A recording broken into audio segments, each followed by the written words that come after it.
Good morning students, welcome to Kartar education centre. बच्चों, मुझे उम्मीद है कि आप सभी पूरी मेहनत के साथ पढ़ाई कर रहे हो घर पे बैठ के और अपनी सेहत का भी पूरा ध्यान रखते हो।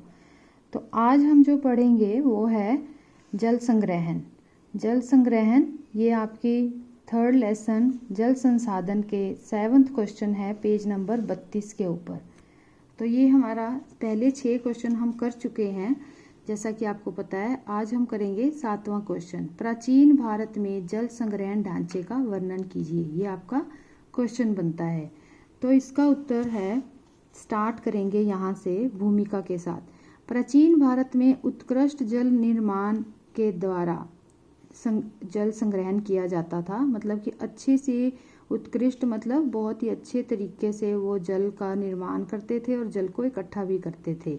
वर्षा के जल को और उसकी मिट्टी, जो मिट्टी है उसके गुणों को वो अच्छे से पहचानते थे, उन्हें ज्ञान था और इसके द्वारा ही वो इसका अच्छे से प्रयोग करते थे। वो वर्षा जल, भूमि जल, नदी जल, बाढ़ के जल को इकट्ठा करके उसको विकसित करते थे और उसे यूज़ करते थे। उसके बाद आपने हेडिंग देनी है पहाड़ी क्षेत्र। पहाड़ी क्षेत्र मतलब पश्चिमी हिमालय, जितने भी हिमालय पहाड़ी क्षेत्र हैं उनकी बात कर रहे हैं। वहाँ पर लोग क्या करते हैं कि नदी के अंदर वहिकाएं बनाकर, नालियाँ सी, जैसे पतली नालियाँ नहीं होती, थोड़ा खुला होता है नाला टाइप, वहीं से ही वो पानी को लाकर अपने खेतों की सिंचाई करते हैं। और उसी जो आता है बहकर पानी, उसको क्या कहते हैं, या तो गुल या फिर कुल। कहाँ पर? पहाड़ी क्षेत्र पर। राजस्थान के अंदर क्या किया जाता है, राजस्थान में छत वर्षा जल संग्रहण किया जाता है। यानी कि जब वर्षा होती है, छतों से ही उसके पानी को इकट्ठा कर लेते हैं और उसको प्रयोग करते हैं। पश्चिमी बंगाल में क्या है? पश्चिमी बंगाल में तुम्हें बताया था पीछे क्वेश्चन में कि वहाँ पर दामोदर नदी में बहुत बाढ़ आती है, तो वहाँ पर बाढ़ ज़्यादा आने के चांसेस हैं। तो वो क्या करते हैं कि बाढ़ के पानी को ही वो यूज़ करते हैं। उस पानी को वो वहिकाएं बनाकर उसी तरह से ही जैसे उन्होंने नदियों पे बनाई है, उस मैदान तक उस पानी को लाते हैं और अपने खेतों की सिंचाई करते हैं। और गड्ढे बनाकर उस पानी को इकट्ठा करके भी रखते हैं और जब ज़रूरत होती है उस पानी को सिंचाई के लिए प्रयोग कर लेते हैं। नेक्स्ट है राजस्थान के जैसलमेर में, वहाँ पर भी खादीन और जोहड़ देखने को मिलते हैं।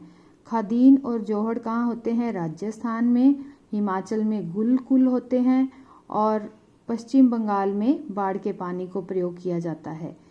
ठीक है, ये इसका क्वेश्चन का आंसर यहाँ पर समाप्त होता है। और तुम्हें पता होना चाहिए कहाँ कहाँ है। हिमाचल प्रदेश में ये रहा गुल कुल होएगा, राजस्थान में खादीन होती है जैसलमेर में, और पश्चिम बंगाल के अंदर यहाँ पर क्या किया जाता है, बाढ़ के पानी का संग्रहण किया जाता है। नेक्स्ट क्वेश्चन है 8th क्वेश्चन, वर्षा जल संग्रहण कैसे किया जाता है? ये अब हमें पूछ रहे हैं, हम बताएंगे कि कैसे किया जाता है। पीवीसी पाइप होती है, सबको पता है, पानी के लिए यूज़ की जाती है ये पाइप्स। इन पाइपों को प्रयोग किया जाता है और छत से जो वर्षा का जल है उसको इकट्ठा करते हैं। पहले रेत और ईंट के द्वारा इस जल का छनन किया जाता है, फिल्टर किया जाता है इस पानी को, और फिर पाइप के द्वारा ये पानी हौज तक पहुंचाया जाता है। हौज बना दिए जाते हैं टैंकी टाइप, उसमें पहुंचाते हैं। वहाँ से ये पानी कुएं में ले जाते हैं और कुएं से ही जब वो कुएं में जाता है तो जो भूमिगत जल होता है, धरती के नीचे जो जल है जो खाली हो गया है, उसको भी ये भरता है। और बाद में इस जल का प्रयोग किस लिए किया जाता है? अपने उपयोग के लिए, अपने फायदे के लिए किया जाता है। तो वर्षा जल संग्रहण कैसे किया जाता है, ये इसके सारा यहाँ तक आंसर है, क्वेश्चन नंबर 8। क्वेश्चन नंबर 9 है कि राजस्थान के शुष्क और अर्ध शुष्क क्षेत्रों में वर्षा संग्रहण कैसे किया जाता है? शुष्क क्या होता है? जहाँ बहुत गर्मी होती है। अर्ध शुष्क जहाँ थोड़ी सी राहत होती है गर्मी से, उसे अर्ध शुष्क कहते हैं। कम सूखा होता है जहाँ पे। उत्तर स्टार्ट होगा। राजस्थान के शुष्क और अर्ध शुष्क क्षेत्र विशेषकर कौन से हैं? वो बीकानेर, फलोदी, बाड़मेर। यहाँ पर क्या किया जाता है कि पानी को इकट्ठा किया जाता है। हर घर में पानी इकट्ठा किया जाता है, उसके लिए भूमि में टैंक बनाए जाते हैं जिसको वो टांका बोलते हैं। या टैंक भी बोलते हैं। इसका आकार क्या होता है, एक बड़े कमरे के जितना होता है। 6.1 मीटर गहरा, 4.27 मीटर लंबा, 2.40 मीटर चौड़ा। तो ये मुख्य घर के आंगन में ही बनाया जाता है और इससे ढालदार जो छतें होती हैं पाइप के द्वारा पानी लाकर इनके अंदर इकट्ठा किया जाता है और ये भूमिगत टैंक जो हैं, टांका जो होते हैं, उसमें इस पानी को इकट्ठा रखते हैं और इस पानी को प्रयोग करते हैं। लेकिन वो दुख की बात क्या है, किस चीज़ का दुख बता रहा है कि अब राजस्थान में वर्षा जल संग्रहण नहीं किया जाता या बहुत कम लोग करते हैं, क्योंकि वहाँ पर इंदिरा गांधी नहर जो है वो बन गई है, जो 12 महीने लोगों को पानी पहुँचाती है। इसलिए लोग अभी ऐसे टांका जो है वो नहीं बनाते और या फिर कोई कोई ही इसको बनाता है। तो आपको पता होना चाहिए कि इंदिरा गांधी नहर कहाँ है।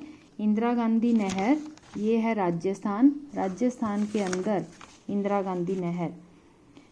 ये सतलुज है, ये देखो सतलुज यहाँ से चली गई इधर और यहाँ पर ये ब्यास आती है और सतलुज में ही यहाँ पर मिलती है। ब्यास पाकिस्तान में नहीं जाती, तो यहाँ से ही एक नहर स्टार्ट होती है और ये नहर पूरे राजस्थान के ये वाला एरिया जो है, इस वाला पश्चिमी, यहाँ पर ये पानी पहुँचाती है लोगों को। तो फिर लोग क्यों पानी इकट्ठा करेंगे, इसलिए वो वर्षा जल संग्रहण बहुत कम करते हैं। उसके बाद हमारा 10th क्वेश्चन स्टार्ट होता है। कर्नाटक के गांव गंडाथूर, याद रखना है ये गांव, यहाँ पर वर्षा जल संग्रहण के बारे में लिखो।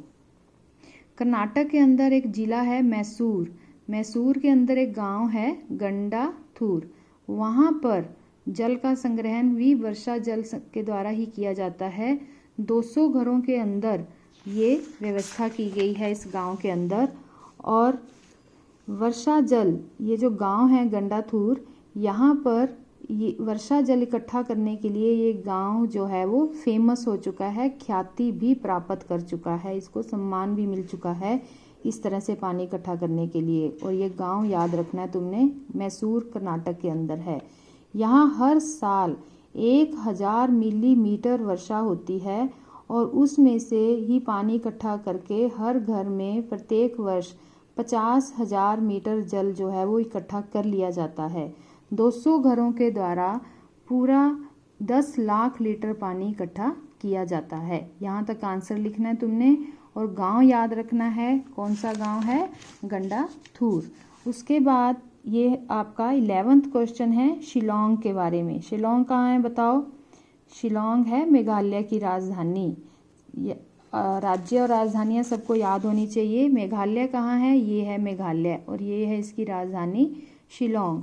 वैसे तो मेघालय में बहुत बारिश होती है, पता है तुम्हें, वहाँ पर सबसे ज़्यादा बारिश होने के लिए वो फेमस है। कौन सी जगह फेमस है, मौसिनराम। तो मेघालय की राजधानी शिलोंग में भी वर्षा जल संग्रहण किया जाता है।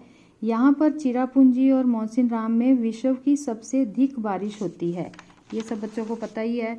लेकिन फिर भी शिलोंग जो है वो 55 किलोमीटर दूर है और वहाँ पर पीने के पानी के लिए जल की कमी हो जाती है। तो इसके लिए घर में छत पर वो पानी को इकट्ठा करते हैं।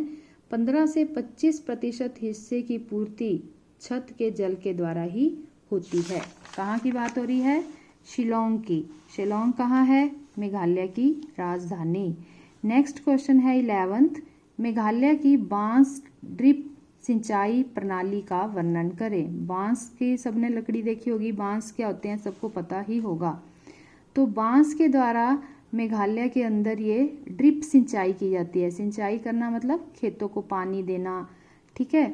मेघालय में नदियों व झरनों के जल को क्या करते हैं, वो जो भी झरने हैं, नदियां हैं, उसके पानी को बांस के द्वारा, बांस कैसा होता है, पाइप के जैसा होता है, देखा होगा तुमने, अगर उसको बीच में से फाड़ें तो ऐसे पाइप बच जाएगी, ऐसे गोल होता है पाइप के जैसा। तो इसकी मदद से पानी जो है प्रयोग किया जाता है, खेतों तक पहुंचाया जाता है। 18 से 20 लीटर सिंचाई पानी बांस पाइप के द्वारा होता है। उसे सैकड़ों मीटर दूर पानी ले जाते हैं इन पाइपों के द्वारा। कौन सी, इन बांस की पाइप के द्वारा। सारी पिक्चर्स में बना हुआ है, तुम देख सकते हो अपनी बुक में। और फिर इस पानी को जब वो खेतों तक पहुंचाते हैं तो वहां जाकर वो ऐसा सिस्टम करते हैं कि पानी बूंद बूंद गिरता है। 20 से 80 बूंद 1 मिनट में गिरती है। 20, 30,